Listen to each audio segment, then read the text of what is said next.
இன்னைக்கு உளுந்து துவையல் எப்படி செய்கிறதுன்னு தான் பார்க்க போகிறோம். இந்த துவையல் பார்த்தீங்கன்னா, நல்லா கலர்ன சாதத்து கூடலாம் வச்சு சாப்பிட்றதுக்கு ரொம்பவே அருமையா இருக்கும். வாங்க எப்படி செய்கிறதுன்னு பார்ப்போம். அதுக்கு அடுப்பில ஒரு கடாய் வச்சுங்க. ஒரு 2 டீஸ்பூன் அளவுக்கு நல்லெண்ணெய் சேர்த்துங்க. ஒரு சின்ன துண்டு பெருங்காயத்த பொரிச்சு எடுத்துக்குங்க. இது கூடவே நல்லா ஒரு 6 வரமிளகாயும் சேர்த்து நல்லா வறுத்து எடுத்துக்குவோம். இதை ஒரு பிளேட்டுக்கு மாற்றி வச்சுக்குங்க.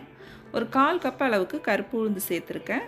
நல்லா இது லைட்டாக வறுபட்டதுக்கப்புறம் ஒரு சின்ன நெல்லிக்காய் சைஸ் புளி சேர்த்துக்குங்க. இது கூடவே லைட்டாக தேங்காயும் சேர்த்து 1/2 கப் அளவுக்கு நல்லா வறுத்து விட்டுங்க. தேங்காயை வறுத்துட்டு செய்யும்போது நமக்கு நைட்டு வரைக்குமே கெட்டு போகாமல் இருக்கும் துவையல். லைட்டாக இது போல் ஃப்ரை பண்ணிவிட்டு செஞ்சோம் அப்படின்னாக்கா, நம்ம வெளியிலலாம் எங்கேயாவது சாதம் கிளறி எடுத்துகிட்டு போகிறோம் அப்படின்னா அதுக்கு கூட இந்த துவையலை எடுத்துகிட்டு போகலாம். நல்லா நைட்டு வரைக்கும் கொஞ்சம் கூட கெட்டு போகாமல் இருக்கும்.